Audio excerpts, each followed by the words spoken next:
സമസ്ത കേരള ഇസ്ലാം മത വിദ്യാഭ്യാസ ബോർഡ് ബയാനുൽ ഇസ്ലാം higher secondary മദ്രസ register number 1 Puthuparamba 676501. Samastha Kerala Jamiyyathul ഉലമയുടെ ചരിത്രം പറയുമ്പോൾ അതിൽ ഏറ്റവും പ്രധാനപ്പെട്ടതാണ് മദ്രസ പ്രസ്ഥാനങ്ങൾ. ആ മദ്രസ പ്രസ്ഥാനങ്ങൾക്ക് തുടക്കമിടുമ്പോൾ ആദ്യത്തെ മദ്രസ അഥവാ രജിസ്റ്റർ നമ്പർ 1, ഇന്ന് 11,000-ഓളം മദ്രസകൾ സമസ്തക്കുണ്ട്. അവിടെ രജിസ്റ്റർ നമ്പർ 1 എന്ന മദ്രസ ഏത് എന്ന് ചോദിച്ചാൽ മലപ്പുറം കോട്ടക്കലിലെ പുതുപ്പറമ്പ് മഹല്ല് നടത്തുന്ന ഈ ഒരു മദ്രസയാണ്. അന്നത്തെ സമസ്തയുടെ അധ്യക്ഷനായിരുന്ന അബ്ദുൽ ബാരി ഉസ്താദ് അടക്കമുള്ള ആളുകൾ തുടക്കമിട്ട ഈ ഒരു പ്രസ്ഥാനവും ഈ ഒരു മദ്രസയും ഇന്നിതാ അത് തല ഉയർത്തി നിൽക്കുകയാണ്. ഇന്നിതൊരു ഡിജിറ്റൽ മദ്രസയാണ്. ഡിജിറ്റൽ മദ്രസ എന്ന് പറയുമ്പോൾ എല്ലാ സൗകര്യങ്ങളും, കുട്ടികൾക്ക് എയർ കണ്ടീഷൻ ക്ലാസ് റൂമുകൾ, സ്മാർട്ട് ക്ലാസ് റൂമുകൾ, വിശാലമായ മുറ്റം, വിശാലമായ മദ്രസ സംവിധാനം, ഏകദേശം 700-ഓളം കുട്ടികൾ പഠിക്കുന്നൊരു മദ്രസ എന്ന് പറയുമ്പം നമ്മൾ ആലോചിക്കുക, ഒരു 700 കുട്ടികൾ പഠിക്കുന്ന, അതും ഒരു വലിയൊരു സംവിധാനം. ഇവിടുത്തെ ക്ലാസ് റൂമുകളൊക്കെ കാണണം, അത്രയും സൗകര്യങ്ങളുള്ള ഒരു വലിയ ഒരു മദ്രസയാണ്. ഇവിടെ എനിക്ക് തോന്നുന്നു ഒന്നാമത്തെ കുട്ടി ചേർന്നത് മുതൽ, ഒന്നാമത്തെ അധ്യാപകർ ഈ മദ്രസയിൽ ചുമതല ഏറ്റെടുത്തത് മുതൽ, അതോടൊപ്പം തന്നെ പഴയ ഒരു അംഗീകാര പത്രം ഒക്കെ ഈ മദ്രസയിൽ ഇന്നും ആ 1950-കളുടെ 52-കളുടെയൊക്കെ ആ തുടക്ക കാലഘട്ടങ്ങളിൽ അന്ന് സമസ്ത നൽകിയ ആ ഒരു അംഗീകാര പത്രമൊക്കെ ഇവിടെ ഉണ്ട് എന്നതാണ് നമ്മൾ മനസ്സിലാക്കേണ്ടത്. ഏതായിരുന്നാലും അവിടെയാണ് നമ്മളുള്ളത്. ഇപ്പോൾ ഇതാ നമ്മളെ സ്വീകരിക്കുന്നതിന് വേണ്ടി നമ്മുടെ കുട്ടികളൊക്കെ ഇവിടെ തയ്യാറായി നിൽക്കുകയാണ്. കുട്ടികളൊക്കെ നമ്മളെ കണ്ട് ഇവിടുത്തെ മദ്രസയിലെ കുട്ടികളിങ്ങനെ തയ്യാറായി നമ്മുടെ കൂടെ നിൽക്കുന്നു. അപ്പോൾ ഇതൊക്കെയാണ് ഇവിടുത്തെ ഒരു കാഴ്ചകളും കാര്യങ്ങളൊക്കെ. ഈ മദ്രസ എടുത്ത് പറയുമ്പം സമസ്ത പ്രസിഡന്റ് 1945 1965 മർഹൂം അബ്ദുൽ ബാരി ഉസ്താദ് സ്മാരക കെട്ടിടം എന്ന പേരിൽ ഒരു കെട്ടിടം അബ്ദുൽ ബാരി ഉസ്താദിൻ്റെ സ്മാരകവുമായി ബന്ധപ്പെട്ടുണ്ട്. മർഹൂം AK കുഞ്ഞാലി മുസ്ലിയാർ സ്മാരക ബ്ലോക്ക്, അങ്ങനെ തുടങ്ങി ഈ ഒരു മദ്രസയുടെ ഇതൊരു പുതിയ കെട്ടിടമാണ്. അതിൻ്റെ രജിസ്റ്റർ നമ്പർ 1 അതൊരു എന്താ പറയുക, ഒരു അഭിമാനത്തിൻ്റെ ഒരു അക്കം കൂടിയാണ്. അതോടൊപ്പം ബയാനുൽ ഇസ്ലാം ഹയർ സെക്കൻഡറി മദ്രസ, അതിൻ്റെ സ്ഥാപിത കാലത്തിൻ്റെ ഒരു തറക്കല്ല് ഇവിടെയുണ്ട്. അപ്പോൾ ഇങ്ങനെയൊക്കെയാണ് ഇവിടുത്തെ മദ്രസയുടെ ഔട്ട്ലൈൻ. ബാക്കി ചരിത്രവും കാര്യങ്ങളൊക്കെ നമുക്ക് പറയേണ്ടതുണ്ട്. എന്തുണ്ട് വിശേഷം? നല്ല വിശേഷം. ഏത് ക്ലാസ്സിലാണ്? 4C. അപ്പോൾ 4Aയും Bയും ഒക്കെ ഉണ്ടോ? 4C മാത്രമാണോ? 4ാം ക്ലാസ് 4 മാത്രമാണോ ഉള്ളത്? 3 4ാം ക്ലാസ് ഉണ്ടോ? അല്ലേ 3 ക്ലാസ് ഉണ്ട്. അപ്പോൾ 4Cയിലാണുള്ളത് അല്ലേ? എന്തുണ്ട് വിശേഷം? ചായ പിടിച്ചില്ലേ? ചായ പിടിച്ച് കളിക്കലുണ്ടോ? കളിയുണ്ടോ? എന്ത് കളിയാണ് കളിക്കല്? ഇല്ല. ഓക്കെ. എന്ത് കളിയാണ് നടക്കല്? ഓടിക്കളി. ഫുട്ബോളൊന്നുമില്ല? ഒന്നുമില്ല. ഏത് ക്ലാസ്സിലാണ്? 4C. എല്ലാവരും 4Cക്കാരാ? ഇവർ 2ലാണ്. എപ്പോഴാണ് മദ്രസ തുടങ്ങുക? 8 മണിക്ക്. 8 മണിക്ക് തുടങ്ങിയോ? ഇപ്പോൾ 8:10 ആയില്ലേ? 8 മണിക്കാണ് തുടങ്ങുക. എത്ര മണി വരെ? 9:15 വരെ. അത് കഴിഞ്ഞിട്ടാണ് സ്കൂളിൽ പോകുക അല്ലേ? എങ്ങനെ ഇവിടെ കളിക്കാനൊക്കെ പറ്റുമോ? നല്ല ഓടി കളിക്കാനൊക്കെ പറ്റുമോ ഇവിടെ? ആണോ? ഓക്കെ. അപ്പോൾ നമ്മുടെ ഈ ഒരു കുട്ടികളുടെ ഒരു സംസാരമാണ് നമ്മൾ കേട്ടത്. അവർ കുഞ്ഞു കുട്ടികളാണ്. ഒത്തിരി ക്ലാസ്സുകൾ ഇവിടെയുണ്ട്. ക്ലാസ് റൂമുകൾ കാണേണ്ടതുണ്ട്.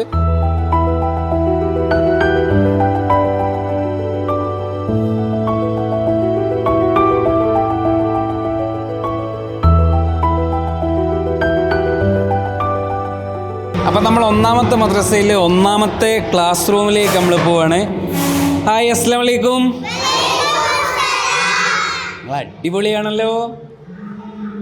ഇന്ന് എന്താ വിശേഷങ്ങളൊക്കെ? സുഖാണ്. ഇന്ന് ഉസ്താദ് എന്താ പഠിപ്പിച്ചത്? ഇന്നെന്താ ഉസ്താദ് പഠിപ്പിച്ചെന്ന്? ഏത് വിഷയം അറിയോ? എന്താ നിന്റെ പേരെന്താ? അറബി മലയാളം. ആഹാ, അതിലെന്താ പഠിപ്പിച്ചു? എന്തെങ്കിലും ഒന്ന് പറഞ്ഞുതരോ? എമു. പക്ഷിന്റെ പേരാണെന്ന് പഠിപ്പിച്ചല്ലേ? ഓക്കെ. ആരാ നല്ല പാട്ട് പാടും ഇവിടെ? ആരാ നല്ലൊരു, എനിക്കൊരു പാട്ട് കേൾക്കേണ്ടി വരും. ആരാ പാട്? നല്ലൊരു പാട്ട്. ആരുമില്ല? നിങ്ങൾക്ക് ആർക്കും പാട്ട് അറിയില്ല? അറിയോ? വാ, എന്നാ എല്ലാവരും കൂടി പാടിക്കോളി, എന്നാലും കുഴപ്പമില്ല.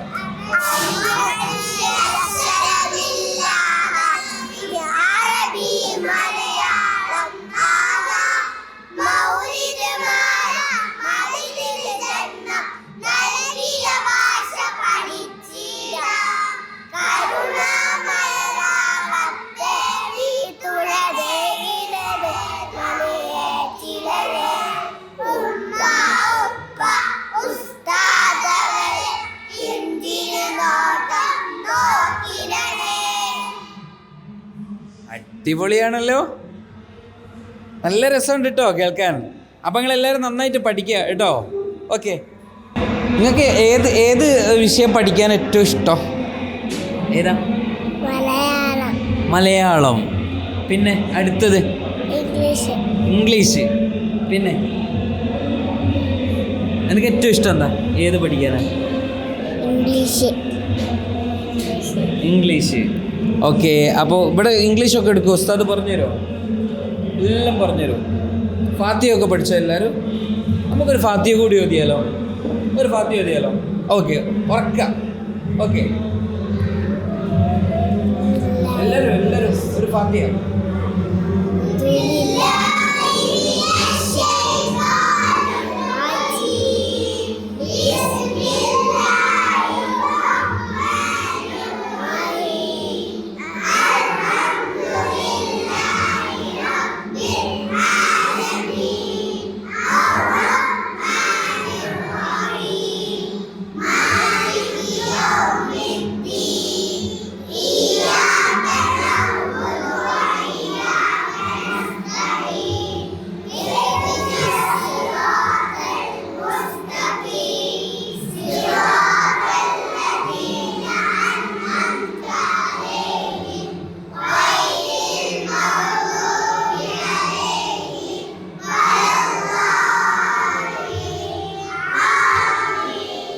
സത്യം പറയാലോ, ഞാൻ എൻ്റെ മദ്രസ കാലത്തെ ആ നൊസ്റ്റാൾജിക് ഫീലിലേക്ക് പോയി എന്ന് മാത്രമല്ല, ഇവിടെ നിൽക്കുമ്പോൾ ഒരു പ്രത്യേകമായ ഒരു വികാരത്തിൻ്റെ വേലിയേറ്റം ഉണ്ടാകുന്നുണ്ട്. കാരണം സമസ്തയുടെ ഒന്നാമത്തെ മദ്രസയിലെ ഒന്നാമത്തെ ക്ലാസ്സിലെ കൊച്ചു കൂട്ടുകാരോടൊപ്പമാണ് ഞാൻ ഇരിക്കുന്നത്. അപ്പോൾ ഇവിടെ നിൽക്കുമ്പോൾ തന്നെ നമുക്കൊരു അതിൻ്റെ ഒരു പ്രത്യേക ഒരു എന്താ പറയുക, ഒരു നൊസ്റ്റാൾജിക് ഫീല് നമ്മുടെ മനസ്സിലേക്ക് ഇങ്ങനെ ഓടിയെത്തും. അപ്പോൾ ഈ കുട്ടികളൊക്കെ വലിയ ഭാഗ്യവാന്മാരാണ്. ഏതായിരുന്നാലും സമസ്തയുടെ ഏറ്റവും വലിയ അസറ്റ് എന്ന് പറയുന്നത് മദ്രസ പ്രസ്ഥാനം തന്നെയാണ്. ആ മദ്രസ പ്രസ്ഥാനത്തിന് നാന്ദി കുറിച്ചൊരു നാട്ടിൽ ആ മദ്രസയിൽ നിന്നാണ് ഞാനിപ്പോൾ സംസാരിക്കുന്നത്.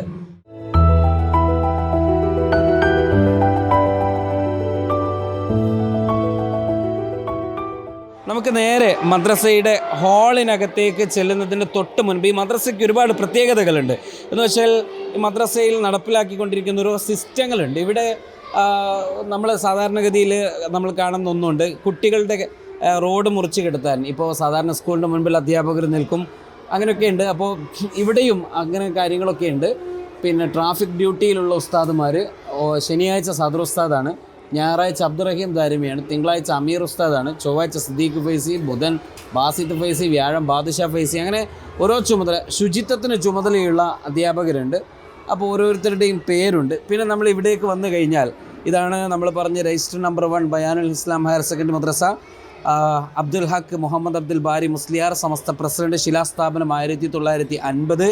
കെട്ടിടം നിൽക്കുന്ന സ്ഥലം 3 പേരുടെ പേരിലാണിത് വഖഫ് ചെയ്തതായിട്ട് കാണുന്നത്. ഒന്ന് എടക്കണ്ടത്തിൽ മുഹമ്മദ് ഹാജി 1952 പാലശ്ശേരി ഇത്തിക്കൽ മുഹമ്മദ് ഹാജി 1988 കൊമ്പത്തിയിൽ കുട്ടി ഹസൻ ഹാജിയുടെ മക്കൾ 2022 ഈ സ്ഥലം രജിസ്റ്റർ ചെയ്തതായിട്ട് ഇവിടെ കാണുന്നുണ്ട്.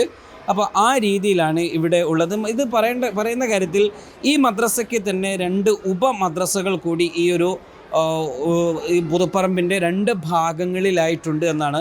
അപ്പോൾ ആ മദ്രസയിലുള്ള കുട്ടികളെ കൂടി കൂട്ടുമ്പോൾ, അഥവാ ഈ മഹല്ലി കമ്മിറ്റിയുടെ അണ്ടറിലുള്ള മദ്രസയാണത്. അപ്പോൾ 1000-ഓളം കുട്ടികൾ ഈ ബയാനുൽ ഇസ്ലാം മദ്രസയുടെ ഹയർ സെക്കൻഡറി മദ്രസയുടെ കീഴിലുണ്ട്. ഈ മഹല്ലി കമ്മിറ്റിയുടെ കീഴിലാണ് ഈ മദ്രസ പ്രവർത്തിക്കുന്നത്. അപ്പോൾ ഈ ഒരു മദ്രസയുടെ കീഴിൽ ഏകദേശം 1000-ഓളം കുട്ടികൾ പഠിക്കുന്നുണ്ട് എന്നാണ് നമുക്ക് മനസ്സിലാക്കാൻ കഴിയുന്നത്. നമുക്ക് ഈ മദ്രസയുടെ ചരിത്രവും അന്നത്തെ അബ്ദുൽ ബാരി ഉസ്താദ് ഈ മദ്രസ പ്രസ്ഥാനവും അതോടൊപ്പം ഈ മദ്രസയും സ്ഥാപിക്കുന്നതുമായി ബന്ധപ്പെട്ട് ഒരുപാട് ചരിത്രങ്ങൾ നമുക്കറിയേണ്ടതുണ്ട്. അപ്പോൾ നമ്മുടെയൊക്കെ ചിരപരിചിത മുഖവുമായിട്ടുള്ള തൊയ്യബ് ഫൈസി ഉസ്താദ് ഇപ്പോൾ നമ്മുടെ കൂടെയുണ്ട്. അതോടൊപ്പം തന്നെ മദ്രസയിലെ ഉസ്താദുമാർ ഏകദേശം 10-18ഓളം ഉസ്താദുമാർ അല്ലേ? അദ്ദേഹമാണ് ഈ മദ്രസയിലെ സദർ ഉസ്താദ്. പേരെന്തായിരുന്നു ഉസ്താദ്? തൊൽഹത്ത് വാക്കവി. എവിടെ നിന്ന്? സ്ഥലം പരപ്പനങ്ങാടി, ചെറുമംഗലം. ഇവിടെ ആയിട്ട് ഇപ്പോൾ എത്ര വർഷമായി? 3-ാമത്തെ വർഷം പൂർത്തിയായിക്കൊണ്ടിരിക്കും. എങ്ങനെ പോകുന്നു മദ്രസയൊക്കെ? എങ്ങനെ പോകുന്നു? അടിപൊളിയായിട്ട് പോകുന്നുണ്ട്. പക്ഷേ ഇവിടെ ഇപ്പോൾ കേന്ദ്ര മദ്രസയാണിത്. 12ഓളം ഉസ്താദന്മാർ ഇവിടെ ഉണ്ട്. രാവിലെ 6:30 മണിക്ക് സ്റ്റാർട്ട് ചെയ്യും. 9:30-9:45 കൂടിയിട്ട് മദ്രസ അവസാനിക്കും. 6 മുതൽ 12 വരെയുള്ള ക്ലാസ്സുകൾ 1-ാം ഷിഫ്റ്റും പിന്നെ 5 മുതൽ 1 വരെയുള്ള ക്ലാസ്സുകൾ 2-ാം ഷിഫ്റ്റായിട്ടാണ് ഓടിക്കൊണ്ടിരിക്കുന്നത്. എല്ലാ ഉസ്താദന്മാരും വളരെ ആക്റ്റീവായിട്ട് പ്രവർത്തിക്കുന്നുണ്ട്. എല്ലാവരും 100% സമസ്തക്കാരുമാണ്. എല്ലാ നിലക്കും സഹകരിച്ച് കുട്ടികളുടെ ഉന്നമനത്തിന് വേണ്ടിയിട്ട് മാത്രം പ്രവർത്തിക്കുന്ന ഉസ്താദന്മാർ ഇവിടെ ഇപ്പോൾ നിലവിൽ കേന്ദ്ര മദ്രസയിൽ വർക്ക് ചെയ്യുന്നത് 12 ഉസ്താദന്മാരാണ്. ഇപ്പോൾ കേന്ദ്ര മദ്രസ. അപ്പോൾ ഇവിടെ എത്ര കുട്ടികളാണ്? ഇവിടെ 700 കുട്ടികളുണ്ട്. 700 കുട്ടികൾ. ഇവിടെ ഒരു സംസ്ഥയുടെ 1-ാമത്തെ ഒരു മദ്രസ എന്ന നിലയിൽ ഇവിടെ നിന്നാണ് അത്ഭുതങ്ങളൊക്കെ പ്രതീക്ഷിക്കേണ്ടത്. അപ്പം ആ ഒരു പാരമ്പര്യത്തിൽ ഇവിടെ എന്തൊക്കെയാണ് കുട്ടികൾക്ക് നിങ്ങൾ പ്രൊവൈഡ് ചെയ്യുന്ന അവരുടെ സൗകര്യങ്ങൾ, ക്ലാസ് മുറികൾ, പഠന രീതികൾ, ഇതൊക്കെ എങ്ങനെയാണ്? അൽഹംദുലില്ലാഹ് നല്ലൊരു ബിൽഡിംഗ് തന്നെ നമുക്കുണ്ട്. ഏറ്റവും പ്രധാനമായിട്ട് പറയേണ്ട ഒരു അടിസ്ഥാന സൗകര്യം അതാണ്. ബിൽഡിംഗ് എന്ന് പറഞ്ഞാൽ ഒരു ക്ലാസ്സും ഇപ്പോൾ പുറത്ത് തട്ടിക്കൂട്ടായിട്ട് ഒരു ക്ലാസ്സും ഇല്ല. എല്ലാവർക്കും സൗകര്യപ്രദമായ വിശാലമായ ക്ലാസ് റൂമുകളുണ്ട്. അതിലൊക്കെ ഇലക്ട്രിക് സൗകര്യങ്ങൾ, ഫാന്, ലൈറ്റ് സൗകര്യങ്ങളുണ്ട്. പിന്നെ ബോർഡ്, പിന്നെ സ്മാർട്ട് ക്ലാസ്സിൻ്റെ ഭാഗമായിട്ട് പല ക്ലാസ്സുകളിലും TV സെറ്റ് ചെയ്തിട്ടുണ്ട്. മെയിനായിട്ട് സ്മാർട്ട് ക്ലാസ് റൂമുകൾക്ക് എയർ കണ്ടീഷനോട് കൂടിയിട്ട് ഒരു ഹാൾ തന്നെ നമ്മൾ സെപ്പറേറ്റ് ആയിട്ട് ചെയ്ത് വെച്ചിട്ടുണ്ട്. പ്രാക്ടിക്കൽ കാര്യങ്ങൾ, നിസ്കാരത്തിൻ്റെ കാര്യങ്ങൾ തുടങ്ങിയിട്ടുള്ള പ്രാക്ടിക്കലൊക്കെ ചെയ്യാൻ ആവശ്യമായ സൗകര്യങ്ങൾ, നല്ല കാർപ്പറ്റൊക്കെ വിരിച്ച് ശീതീകരിച്ചൊരു സ്മാർട്ട് ക്ലാസ് റൂം തന്നെ ഉണ്ട്. പിന്നെ കമ്മിറ്റി സൗകര്യം ചെയ്തു തന്ന ഒരുപാട് സൗകര്യങ്ങൾ എന്ന് പറഞ്ഞാൽ ഒന്നു എടുക്കാനൊക്കെ നിരവധി പൈപ്പുകൾ, പിന്നെ മദ്രസ സ്കൂളൊക്കെ കാണുന്ന പോലെ സാധാരണ ബാത്റൂമിന് പകരം ഓരോരുത്തർക്കും സെപ്പറേറ്റ് ആയിട്ട് ഡോറുള്ള വലിയ ബാത്റൂമുകൾ തന്നെ കമ്മിറ്റി ചെയ്ത് തന്നിട്ടുണ്ട്. പിന്നെ എല്ലാ നിലക്കും കമ്മിറ്റിയുടെ 100% മേൽനോട്ടം പിന്തുണയുള്ളത് കൊണ്ട് തന്നെ സ്ഥാപനത്തിലെ കുട്ടികൾക്ക് ആവശ്യമായ നല്ല യോഗ്യരായ ഉസ്താദന്മാരെ വെച്ചിട്ട് തന്നെയാണ് സ്ഥാപനം മുന്നോട്ട് പോകുന്നത്. അത് ഉസ്താദ് പറഞ്ഞത് വളരെ കറക്റ്റായ ഒരു കാര്യമാണ്. കാരണം ഒരു നാടിൻ്റെ ഒരു മഹല്ല് കമ്മിറ്റിയുടെ മേൽനോട്ടം എങ്ങനെയുണ്ടോ അതുപോലെ ഇരിക്കും ആ മദ്രസയുടെ മുഖം, അല്ലെങ്കിൽ നമ്മുടെ കുട്ടികൾ പഠിക്കുന്ന ഇടം എന്നുള്ളത് ഇവിടെ വന്ന് കാണുമ്പോൾ നമുക്കത് ബോധ്യമാവും. ഈ മഹലിൻ്റെ പ്രസിഡൻറ്റും സുപ്രഭാതത്തിൻ്റെ ഡയറക്ടറും നമുക്കൊക്കെ പരിചിത മുഖവുമായിട്ടുള്ള തൊയ്യബ് ഫൈസി ഉസ്താദ് അവർകളാണ് ഈ മഹലിൻ്റെ പ്രസിഡൻറ്റ്. ഉസ്താദേ അസ്സലാമു അലൈക്കും. ഏതായാലും ഈ മദ്രസ കണ്ടു, വലിയ സന്തോഷം. അപ്പോൾ നമ്മൾ ഇവിടെ ഇങ്ങനെ നിൽക്കുമ്പം നമുക്കൊരു നൊസ്റ്റാൾജിക് ഫീല് വരും. കാരണം സമസ്ത എന്ന് പറയുന്നത് ഒരു മദ്രസ പ്രസ്ഥാനത്തിൻ്റെ ആദ്യത്തെ മദ്രസയിൽ നിൽക്കുമ്പോൾ പക്ഷെ നമുക്കൊരു എന്തുകൊണ്ട് ആ പഴമ സംരക്ഷിക്കപ്പെട്ടില്ല? പണ്ടുണ്ടായിരുന്നൊരു കെട്ടിടമൊക്കെ ഉണ്ടാവും, ഒരു അവശേഷിപ്പെങ്കിലും നമുക്ക് എവിടെയെങ്കിലും കൊടുക്കാമായിരുന്നില്ലേ? അത് പഴയ കെട്ടിടം ആകെ ജീർണിച്ച് പോയി. അങ്ങനെ അതിൻ്റെ ശേഷമാണ് പുതിയ കെട്ടിടം ഉണ്ടാക്കിയത്. ഇവിടെ മദ്രസ എന്ന് പറഞ്ഞാൽ ബഹുമാനപ്പെട്ട സംസ്ഥാനത്തിലൂടെ ചരിത്രം യഥാർത്ഥത്തിൽ തുടങ്ങുന്നത് പുതുപ്പറമ്പിൽ നിന്നാണ്. ബഹുമാനപ്പെട്ട പാങ്ങനാമൂട്ട് ഉസ്താദ്, ബഹുമാനപ്പെട്ട മറൂം നമ്മളെ സംസ്ഥയുടെ സ്ഥാപക പ്രസിഡന്റ് വരക്കൻ മുൽക്കത്തങ്ങളുമായി കൂടിയാലോചിച്ചതിന് ശേഷം പാങ്ങുട് ഉസ്താദ് ആദ്യമായി വരുന്നത് പുതുപ്പറമ്പിലാണ്. കാരണം അബ്ദുൽ ബാരി ഉസ്താദിൻ്റെ പിതാവ് അഷേഖുൽ കബീർ കോയമുദ് ഉസ്താദ് എന്ന് പറഞ്ഞ മഹാപണ്ഡിതൻ ബഹുമാനപ്പെട്ട പാങ്ങുട് ഉസ്താദിൻ്റെ ഉസ്താദാണ്. മാത്രമല്ല ഖാദിരിയ തരീഖത്തിൻ്റെ ഷെയ്ഖുമാണ്. അദ്ദേഹത്തിൻ്റെ അടുത്ത് വന്നിട്ട് ബഹുമാനപ്പെട്ട വരക്കൽ തങ്ങൾ ഇങ്ങനെ ആശയം പറഞ്ഞിട്ടുണ്ട്, ആലിമീങ്ങളെ ഒരുമിച്ച് കൂട്ടാമെന്ന് പറഞ്ഞപ്പോൾ സുദീർഘമായി ദുആ ചെയ്തു. അന്ന് 90 വയസ്സിൽ കൂടുതലായിരിക്കും പ്രായമാണ്. എനിക്ക് വരാൻ സുഖമില്ല എന്നിട്ട് മകൻ അബ്ദുൽ ബാരി ബാക്കിയത്ത് നിന്ന് വന്ന ഉടനെ അബ്ദുൽ ബാരിയെ വിളിച്ചിട്ട് ഏൽപ്പിച്ചു കൊടുത്തു.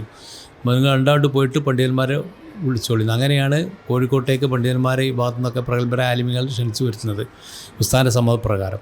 ബഹുമാനപ്പെട്ട ഉസ്താദ് മമ്പുറം തങ്ങളുടെ മുരീദായ ബഹുമാനപ്പെട്ട ഔക്കായ മുസ്ലിയാരുടെ നേരെ മുരീദും ശിഷ്യനുമാണ്. ഔക്കായ മുസ്ലിയാരുടെ നേരെ ശിഷ്യനാണ് ഷെയ്ഖുൽ കബീർ കോയമുദ് ഉസ്താദ്. അതിൻ്റെ നേരെ ശിഷ്യനും മുരീദുമാണ് പാങ്ങുട് ഉസ്താദ്. അപ്പോൾ ആ തെരീക്കത്ത് ബന്ധം കൂടി സംസ്ഥയുടെ രൂപീകരണത്തിൽ നമ്മൾ കാണുന്നുണ്ട്.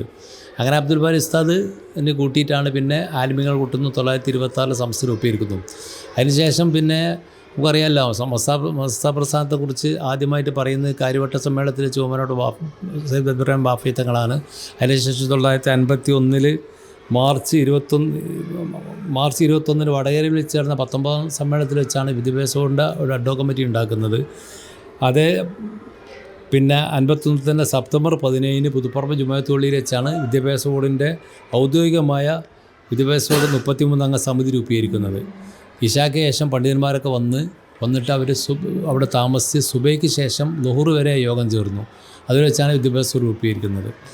ആ യോഗത്തിൽ വെച്ച് ആദ്യമായി വിദ്യാഭ്യാസ ബോർഡ് ഫണ്ട് രൂപീകരിച്ചു. അന്ന് കൂടിയ ആളുകളിലൊക്കെ ₹1000 എടുത്ത് ₹1000 സംഭാവന ചെയ്ത് പിന്നെ എത്ര പേര് കൂടിയിട്ടുണ്ട്? 17 ആളുകളാണ് പുറത്തുനിന്ന് വന്നത്. പിന്നെ അബ്ദുൽ ബാരി ഉസ്താദ് 25 രൂപ, അബ്ദുൽ ബാസാൻ്റെ അളിയൻ ഭാര്യയുടെ ആങ്ങളയുണ്ടൊരു പിന്നെ കോഴിക്കോടൻ കുഞ്ഞമുറ്റി ഹാജി എന്ന് പറഞ്ഞ അദ്ദേഹം 5 രൂപ. അതാണ് ആദ്യത്തെ ഫണ്ട്. അന്നത്തെ 5 രൂപയും 25 രൂപയൊക്കെ ഇന്നത്തെ ലക്ഷങ്ങളുടെ മൂല്യമാണ്.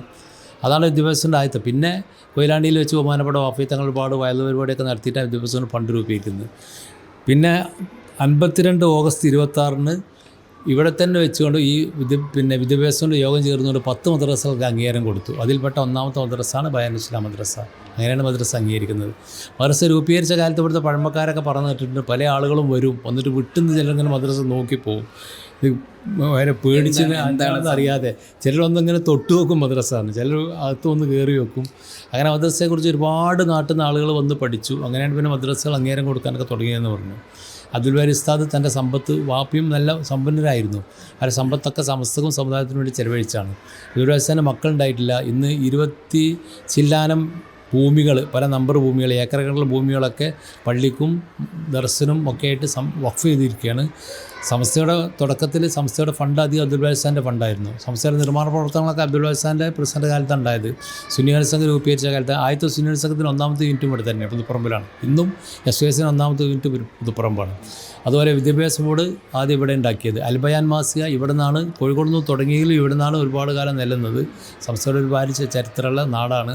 പഴമക്കാരൊക്കെ പറയും ബഹുമാനപ്പെട്ട ശംസുലമ, അതുപോലെ KP ഉസ്മാൻ സാഹിബിനെ പോലുള്ള പറവണ മൊയ്തു മുസ്ലിയാരെ പോലെയുള്ള ആളുകളൊക്കെ ഇങ്ങനെ പാടം വഴിയും പുഴ വരെയൊക്കെ കയറി വന്ന് വഴിയിലൊക്കെ ക്ഷീണിച്ച് മരത്തണലൊക്കെ ഇരുന്ന് കർഷകരോടൊക്കെ വെള്ളം വാങ്ങി കുടിച്ചിട്ടൊക്കെ ഇവിടെ വന്നതും അങ്ങനെ ഒരുപാട് പ്രവർത്തിച്ച പാരമ്പര്യമൊക്കെ പല ആളുകൾ പറഞ്ഞു കേട്ടിട്ടുണ്ട്. അന്നത്തെ ഒരു സംസ്ഥയുടെ പ്രവർത്തനങ്ങളൊക്കെ ഇവിടുന്ന് കേന്ദ്രീകരിക്കപ്പെട്ട് നടത്തുമ്പോൾ ഇതൊരു കേന്ദ്രമായിട്ട് പിന്നീട് പരിവർത്തനപ്പെടാതിരുന്നത് എന്തുകൊണ്ടായിരിക്കും? ഒരു പുതുപ്പറമ്പ് ഒരു ചേളാരി പോലെ അല്ലെങ്കിൽ കോഴിക്കോട് ആസ്ഥാനം പോലെ എന്നൊക്കെ പറയുമ്പോൾ അൽബയാൻ പ്രസ് ഇവിടെ ആയിരുന്നു. അൽബയാൻ അത് പിന്നെ ഇവിടെ നിന്ന് ബയാനിയ പരപ്പനങ്ങാടിക്ക് മാറിയതാണ്. ഒന്നാമത് അബ്ദുൽ ബാരി ഉസ്താദിന് മക്കളുണ്ടായില്ല. ഉസ്താദിൻ്റെ ശേഷം അങ്ങനെ പോയി. പിന്നെ 8ാമത് ഐദുറൂസ് ഉസ്താദ് കുറേ രംഗത്ത് സജീവമായി സംസ്ഥയുടെ രംഗത്ത്. ഇവിടെ ഇന്നും മഹല്ല് സംസ്ഥയുടെ കീഴിൽ തന്നെ പോകുന്നു. മഹല്ലും മദ്രസയൊക്കെ ആ പാരമ്പര്യം തന്നെ ഇവിടെ ഉള്ളത്. ചില ആളുകൾ ഒറ്റപ്പെട്ട് വേറെ സ്ഥാപനം ഉണ്ടാക്കിയിട്ട് മഹല്ല് കൂടുതലും സംസ്ഥയുടെ കീഴിൽ തന്നെയാണ് പ്രവർത്തിച്ചുകൊണ്ടിരിക്കുന്നത്. ഇപ്പോൾ ഇവിടുത്തെ ഉസ്താദന്മാരെന്നുള്ള നിലയിൽ 1ാമത്തെ ഒരു മദ്രസയിൽ പഠിപ്പിക്കുന്ന ഒരു അധ്യാപകൻ എന്ന് പറയുമ്പോൾ ഉണ്ടാകുന്ന ഒരു അഹങ്കാരം ഉണ്ടാവില്ല നമുക്ക്? അഹങ്കാരം എന്ന് പറയാൻ ഇവിടെ ഞാനൊരു 2001 വർഷത്തിൽ ഇവിടെ ജോയിൻ ചെയ്തിട്ടുണ്ട്. എന്നൊക്കെ ഒരുപാട് പ്രായമുള്ള ഉസ്താദന്മാരൊക്കെ ഉണ്ടായിരുന്നു. പിന്നൊക്കെ അതിങ്ങനെ മാറി മാറി ഇപ്പോൾ ഫുള്ള് ചെറുപ്പക്കാരോട് ഒരു ടീമായിട്ട് വർക്ക് ചെയ്യുകയാണ്. ബഹുമാനപ്പെട്ട നമ്മളെ ഉസ്താദ് നേതൃത്വത്തിൽ ഇതുപോലെ ഐഡിയപരമായ കാര്യങ്ങൾ പിന്നെ നമുക്ക് നൽകുകയും മെസ്സേജ് നൽകുകയും പിന്നെ അഭിപ്രായങ്ങൾ പങ്കുവെക്കുകയും അതിനനുസരിച്ച് നല്ലൊരു ടീം വർക്കായിട്ട് കുട്ടികളെ പഠന പുരോഗതികൾ മുന്നോട്ട് കൊണ്ടുപോവുകയും ചെയ്യുന്നുണ്ട്. 35 വർഷമായി അല്ലേ? അപ്പോൾ ഈ ഒരു പേരെന്താ ഉസ്താദ്? എൻ്റെ പേര് അബ്ദുറഹ്മാൻ. അബ്ദു നല്ല അറിയുള്ളൂ. അത് മുസ്ലിയാർ. ഓക്കെ. ഒരു 35 വർഷം എന്ന് പറയുമ്പം ഇതിൽ കൂടുതൽ വേറെ ആരും ഉണ്ടായിട്ടുണ്ടാവില്ല?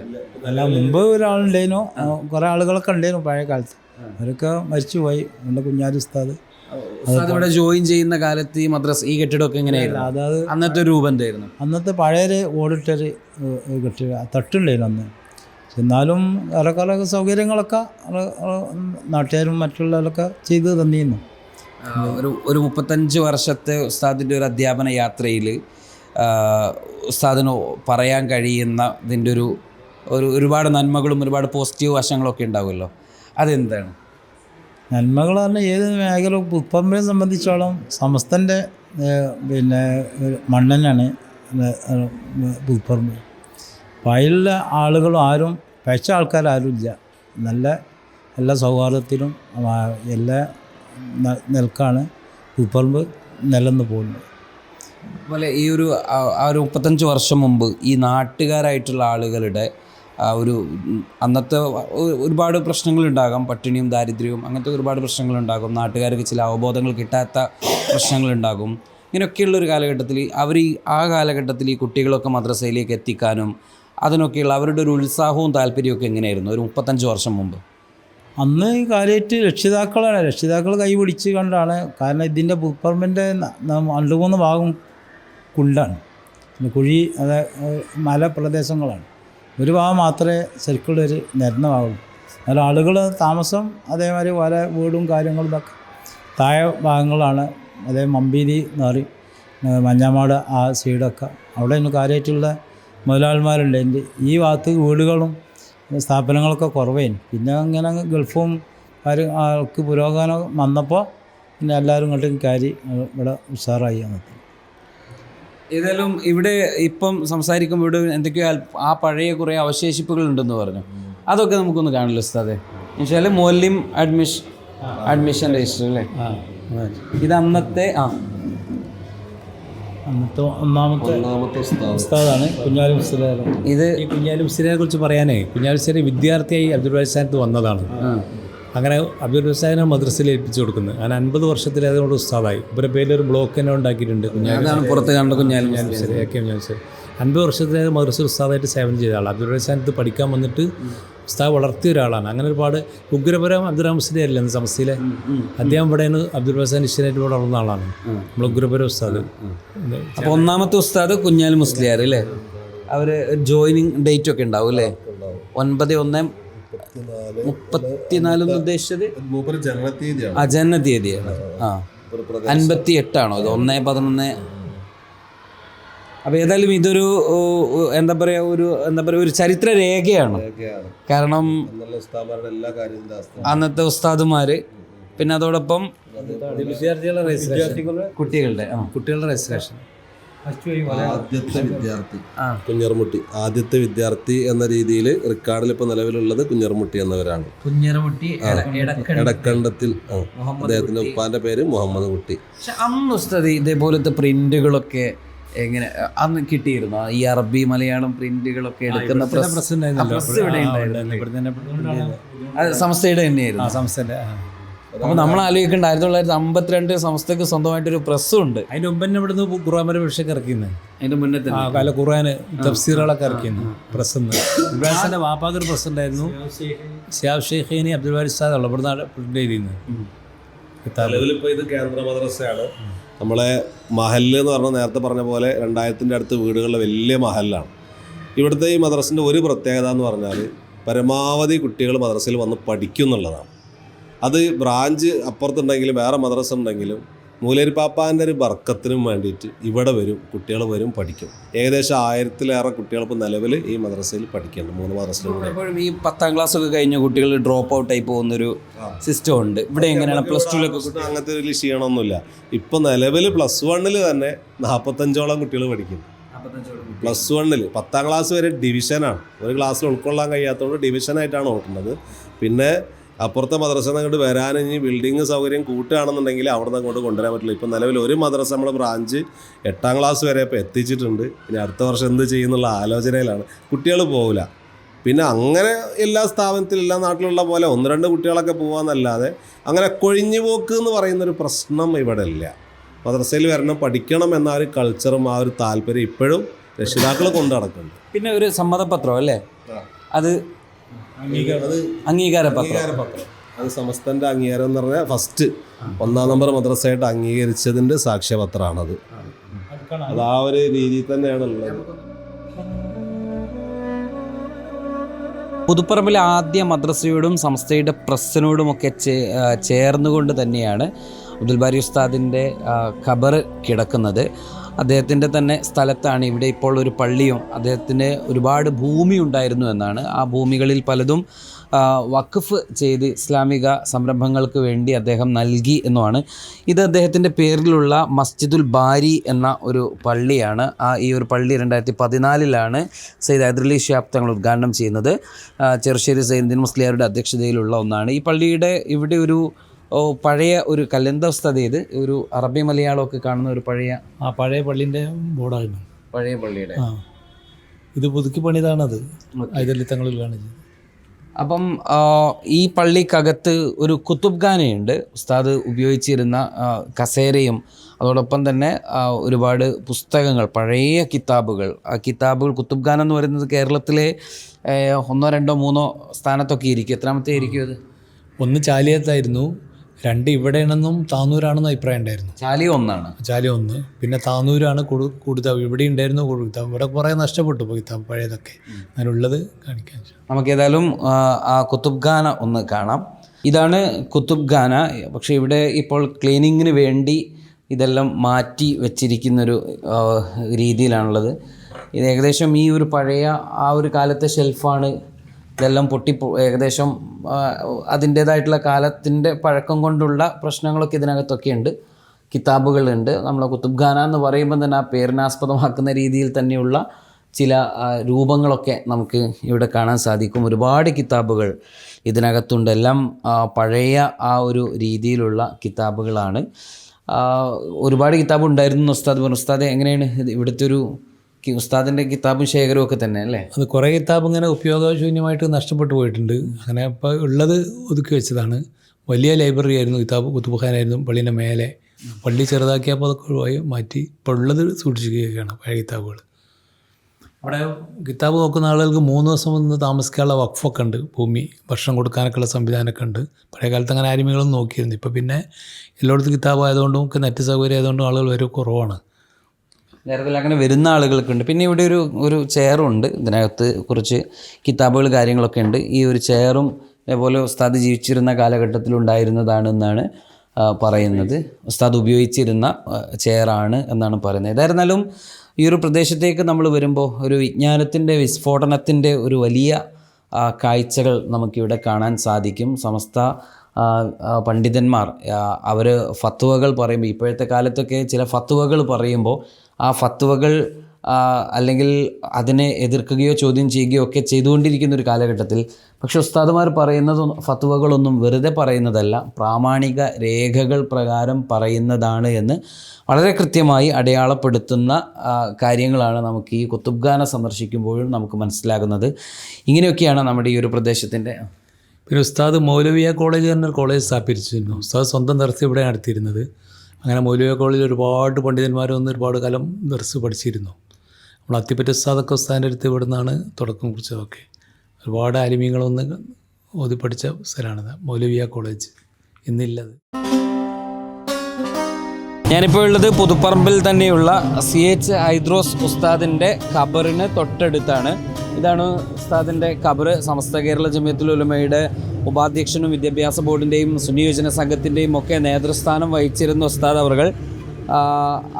അപ്പോൾ ഈ പുതുപ്പറമ്പിൻ്റെ ഒരു സമസ്തയുടെ ചരിത്രത്തിൽ നമുക്ക് ഒഴിച്ചുകൂടാൻ പറ്റാത്ത 2 മുഖങ്ങളാണ്. ഒന്ന് അബ്ദുൽ ബാരി ഉസ്താദിൻ്റെയും ഒന്ന് CH ഉസ്താദിൻ്റെയും. ഇതൊക്കെയാണ് പുതുപ്പറമ്പിന് ഈ എപ്പിസോഡിലൂടെ നമുക്ക് മുന്നോട്ട് വെക്കാനുള്ളത്. ഉസ്താദിൻ്റെ ഒരു ചരിത്രം എങ്ങനെയാണ് നമ്മൾ ഓർക്കുമ്പോൾ?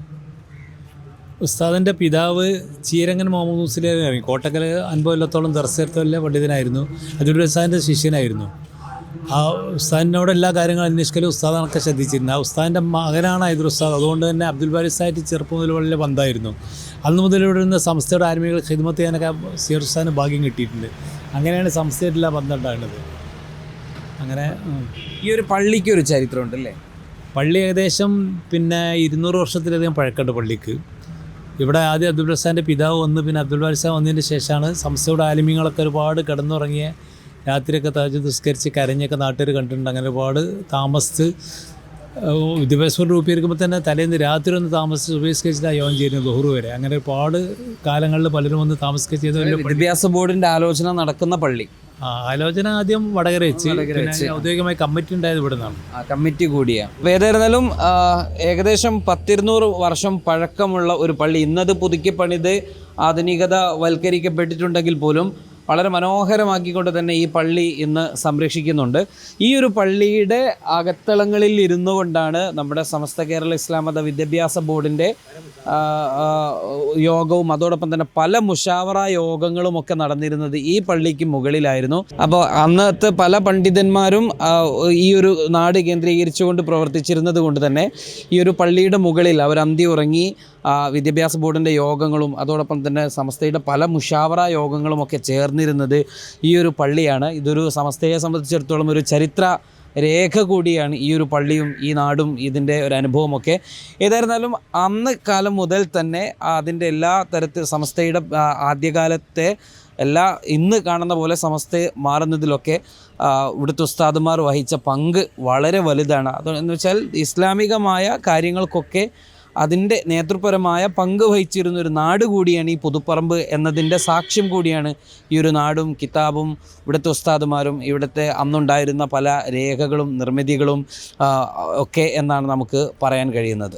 ഇതാണ് പുതുപ്പറമ്പിൽ അഥവാ വാളക്കുളം പള്ളി എന്ന് പറയുന്ന ഇവിടുത്തെ മഹല്ല് പള്ളി.